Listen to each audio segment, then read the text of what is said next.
wabarakatuh. Alhamdulillah wa kafa wa salatu wa salamu ala sayyidil habibil mustafa wa ala alihi wa ashabihi ahli sidqi wal wafa. Alhamdulillah, Allah memberi kesempatan panjenengan masih dapat melihat, dan saya juga masih bisa menyampaikan semua ini karena anugerah Allah. Semoga panjenengan disehatkan jasadnya dan hatinya, dan juga dijadikan semakin hari semakin taat kepada Allah Subhanahu wa Ta'ala, semakin istiqomah, menjadikan ridho Allah sebagai tujuan dari setiap aktivitas kita, baik aktivitas dunia dan akhirat kita. Amin ya rabbal alamin. Baik, pada kesempatan kali ini saya sudah berada di Pondok Pesantren Al-Islah Tanjung Jabung Timur, Provinsi Jambi. Dan saat ini kita juga mengadakan kaderisasi praktisi ruqyah di sini. Mohon doanya semoga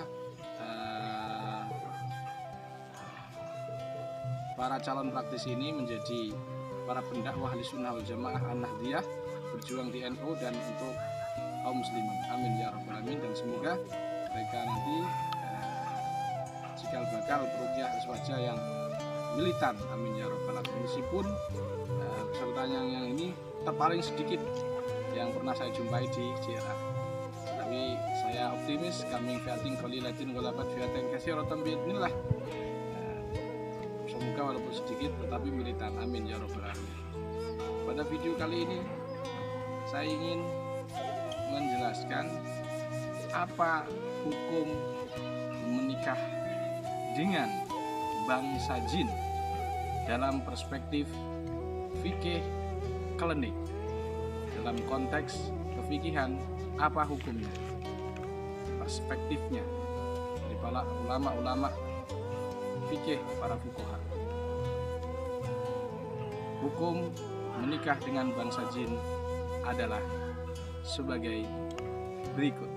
Baik, pada view video kali ini saya sengaja membuat view dengan konsep yang berbeda, yaitu konsep perjalanan saya yang saat ini tanggal berapa ini?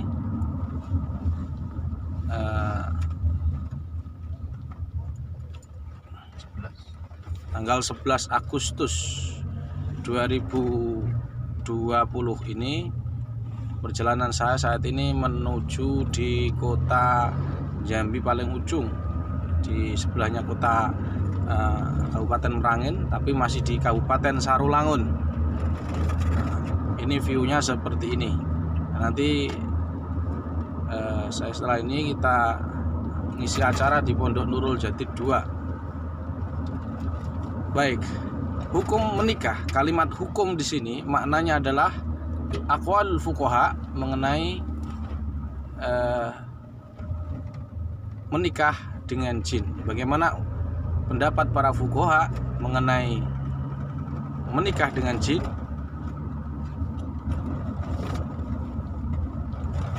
Hukumnya adalah sebagai berikut. Jadi menikah dalam konteks syariat, bukan pendapat pribadi saya, bukan menurut saya atau menurut Ustadz A, Ustadz B, bukan, tapi menurut fuqaha. Dan di samping kita itu, itu ada panitia atau PW JRA kota PW JRA Jambi, ya. Baik, anggap saja sampean ini diri saya, jadi kan kita kan sama, satu begitu. Jadi biar tahu perjalanan saya ke Jambi ini. Baik, disebutkan dalam kitab I'anatut Talibin juz 3 halaman 284, wa ada ba'duhum min asbabit tahrimi ikhtilafal jins fala yajuzu li adami nikahil jiniyatin wabil aksi. Dan sebagian ulama menganggap perbedaan jenis merupakan salah satu penyebab diharamkannya pernikahan. Jadi min asbabit tahrim ikhtalafal jins. Ini jenisnya berbeda, ini membuat atau memicu dilarangnya untuk pernikahan. Maka bagi Adam, anak-anak Adam, yaitu manusia, itu menikahi bukan sejenisnya, alias menikahi jin, karena tidak mungkin kalimatnya menikahi malaikat, tidak mungkin. Qala Al-Hadi ibnu Yunus wa afta bihi ibnu Abdissalam wa tabi'ahu Syekhul Islam wa atamada ibnu Hajar. Qala li'anna Allah Ta'ala imtana alaina bija'lil azwaj min anfusina litammi man ta'annusu biha, ay fi qauli ta'ala wa min ayatihi an khalaqalakum min anfusikum azwaja. Sebagaimana komentar dari Syekh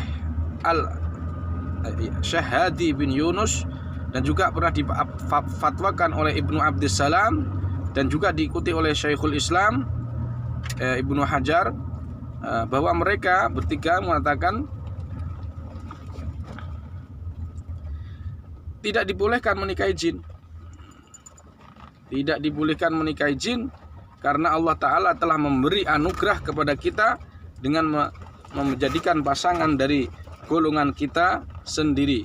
Jadi Allah imtana alaina bija'lil azwaj min anfusina. Tujuannya apa?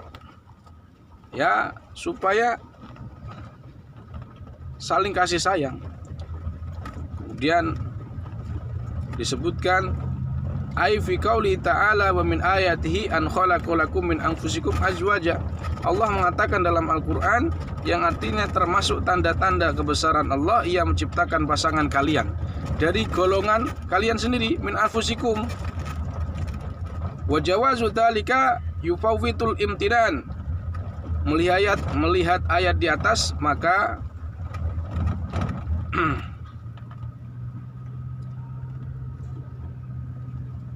diperbolehkannya menikahi jin.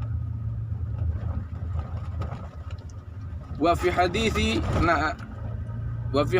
naha Rasulullah sallallahu alaihi wasallam an nikahil jin wa khalafa qamul wal wa yujawizu an dzalika wa tamadul alama ramli wa ujiba anil ayati bi annal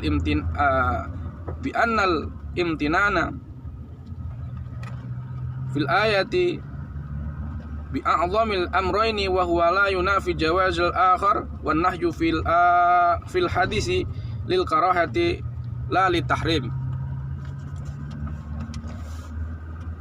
Maka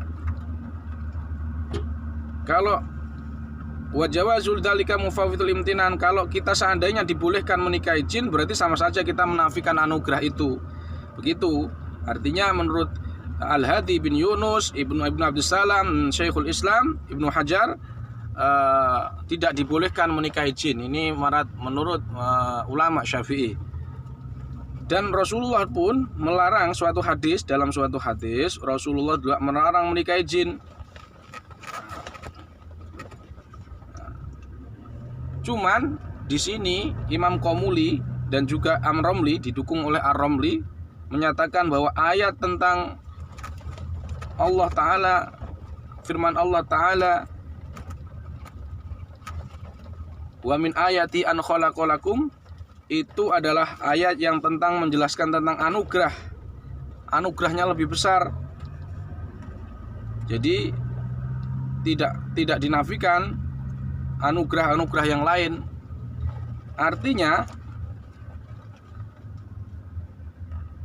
ayat tersebut hanya berbicara tentang anugerah, bukan berbicara tentang larangan. Juga Ar-Ramli dan Imam Qomuli juga berpendapat hadis Rasulullah itu tidak menunjukkan haram, namun hanya menunjukkan makruh. Jadi di sini sudah jelas bahwa menurut madhab Syafi'i, menikah hukum jin hukumnya khilaf ya. Cuman tidak ada yang murni memubahkan. Ya, murni memubahkan tidak ada. Yang paling kuat adalah mengharamkan. Berdasarkan pendapat dari Ibnu Hajar, Syekh Al-Hadi bin Yunus dan juga Syekh Ibnu Abdissalam. Nah sekarang ini kita akan melihat konteksnya. Menikahi jin hukumnya sudah jelas. Jadi kebanyakan ulama, mayoritas ulama Syafi'i mengharamkan, kecuali Imam Qomuli dan Ar-Romli. Itu pun tidak ada yang berkata mubah, hukumnya makruh. Ya, makruh. Tapi bukan mubah, bahkan sunnah, enggak. Ini menunjukkan bahwa Rasulullah tidak pernah melakukan itu, menikah dengan jin. Enggak ada sunnahan di sana. Nah, sekarang kita akan berbicara dalam perspektif ilmu ruqyah. Bagaimana menikahi jin? Maka ayuhal sukermania, ayuhar ruqat, ketahuilah menikahi jin ini mempunyai efek-efek samping, ya, efek samping dan maldorot. Ya, maldorot banyak sekali maldorotnya. Antara lain kehidupan yang pertama, ya, kehidupan kita ini penuh dengan khayalan, penuh dengan ilusi. Kenapa? Karena kita tahu jin itu makhluk metafisik, sedangkan kita ini makhluk fisik. Jin hidup di alam gaib, sedangkan kita hidup di alam syahadah. Maka ketika kita sering berinteraksi dengan makhluk yang metafisik, maka kita semakin sering berilusi, berkhayal. Karena alamnya jin itu samar-samar, ya, samar-samar. Sebagaimana kalau kita menikah dengan jin, cara berhubungan, kemudian kemudian malam Jumat itu berkhayal, cuman khayal-khayal seperti ilusi, kayak iya, kayak tidak, begitu. Kayak nyata, kayak tidak, dan sebagainya. Kayak khayal terus kehidupannya. Nanti juga istrinya juga memberi janji-janji seperti itu. Dan itu ada penduduk asli dari Jambi itu. Jadi itu penduduk asli dari Jambi. Nah, Masya Allah. Itu adalah guguk. Itu ada guguk. Itu penduduk asli Jambi. Masya Allah. Mudah-mudahan mereka mendapat hidayah, karena sebagian dari masyarakat Jambi ini kemarin itu Kiai Imam Hambali itu pernah mengislamkan, jadi mengislamkan orang yang usianya Allahu Akbar, usianya 56 sampai beliau sunatnya usia 56 sunatnya. Kita lanjutkan. Madharat yang kedua, maqasidut tasyri' tidak terjaga. Artinya hifdzul mal, bagaimana bisa dijaga hifdzuddin, agama, sholatnya bagaimana, terus kemudian kita kan ku anfusakum wa ahlikum, kalau kita punya keturunan jin, bagaimana cara merintahkan sholatnya, umurnya sekarang berapa, ribet kita itu ya, ribet ngurusi jin. Anak kita kan 10 tahun atau tidak, hukumnya bagaimana, sunat atau tidak. Nah, karena beda alam makanya bingung. Ya. Maqasidut tasyri' hifdzuddin, hifdzul aql, hifdzul mal, hifdzun nasl, keturunannya bagaimana nanti. Dan kita tahu keturunan kalau dengan jin itu tentu beda. Jadi ada ciri-ciri khas, karena sebentar, Allahu Akbar. Nah, karena kalau kita sudah pernah berhubungan dengan jin, itu biasanya anak keturunannya beda, fisiknya beda. Ada yang aneh karena menerobos fitrah. Seperti misalkan kepalanya semuanya lurus, ada yang keriting, tidak bisa dipotong misalkan, atau dipotong, sekali dipotong langsung tumbuh, besoknya tumbuh segitu lagi, itu nanti aneh-aneh seperti itu. Dan itu sudah biasa bagi orang yang sudah biasa, sudah tahu. Nah, dianggap aneh karena tidak tahu. Jadi hifdzul maqasidut tasyri' tidak terjaga dengan baik. Yang ketiga, efek sampingnya adalah mencetak generasi yang dzurriyyatan dhi'afan, yang lemah. Kenapa kita anggap sebagai generasi yang lemah? Karena orang yang menikah dengan jin tingkat ketauhidan atau ketawakalannya kepada Allah itu lemah. Semisal kita punya anak dari jin, maka kita akan panggilkan anak kita untuk bantu. Nah, sedangkan kita tahu sendiri Allah juga mengatakan wa annahu rijalu minal ins yauduna birijalim minal jins fazadahum rohaqa. Kita minta tolong pada istri jin kita untuk mengkabulkan ini, mengkabulkan itu dan seterusnya. Maka kalau kita sering minta tolong mereka, maka tingkat ketawakalan kita menjadi berkurang. Kesabaran kita pun juga berkurang, karena kita seolah-olah kita punya Tuhan kedua yang bisa mengkabulkan ini, mengkabulkan itu. Demikian. Dan untuk selanjutnya saya akan berbicara fakta.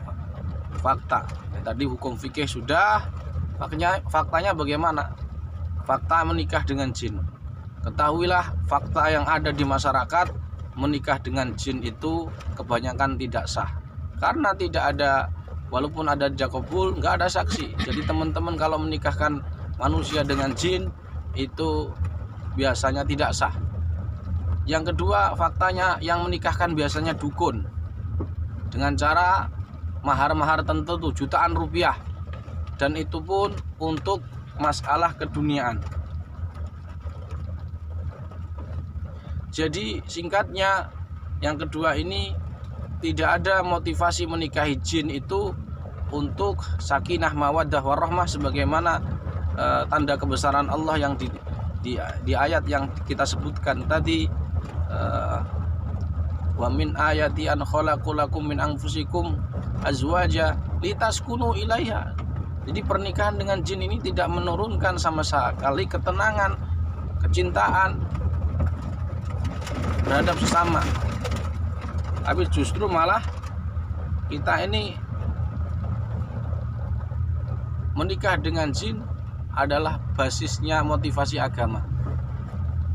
Tidak ada motivasi agama. Kebanyakan yang menikahkan adalah dukun, dan itu harus bayar berapa juta begitu, bajunya, ininya. Kalau nanti nggak jadi, jinnya nggak datang, nanti jinnya datang berupa apa? Ya berupa sosok-sosok itu. Kalau dia takut nggak gagal tuh. Terus kemudian uangnya tidak kembali, akhirnya kan rugi pasiennya. Nah, begitu. Dan yang ketiga, faktanya adalah, sekali lagi yang kedua, menikah dengan jin itu tidak ada yang motivasi agama. Semuanya kebanyakan berkedok perdukunan. Karena hanya ilusi. Kalau orang tahu agama sebenarnya ya tidak usah lah menikah dengan jin. Menikah dengan bangsa kita aja lebih sakinah, ya kan? Mawaddah warahmah. Yang ketiga, faktanya adalah jangan terlalu berkecimpung dalam dunia metafisik atau alam jin. Karena fitrah kita itu di alam syahadah. Fokus saja untuk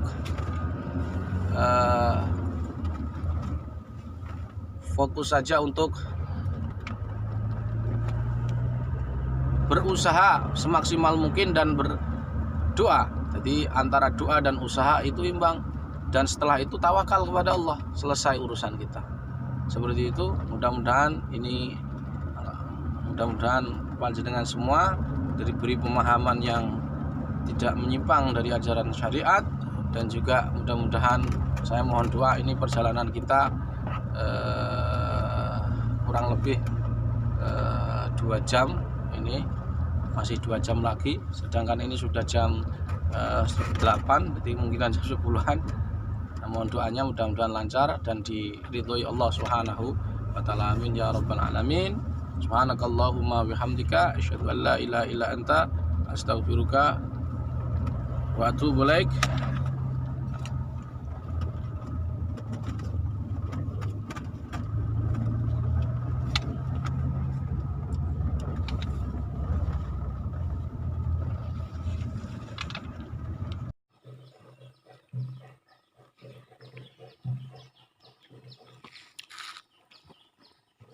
Demikian hukum menikah dengan bahasa jin menurut para fuqaha. Semoga kita tetap istiqomah berlandaskan kepada kaul para ulama yang mereka ini istimbab, istiqra dengan cara mereka dengan bersumpirkan kepada Al-Quran dan As-Sunnah. Mudah-mudahan bermanfaat. Hadanallahu wa iyyakum ila siratil mustaqim. Assalamualaikum warahmatullahi wabarakatuh.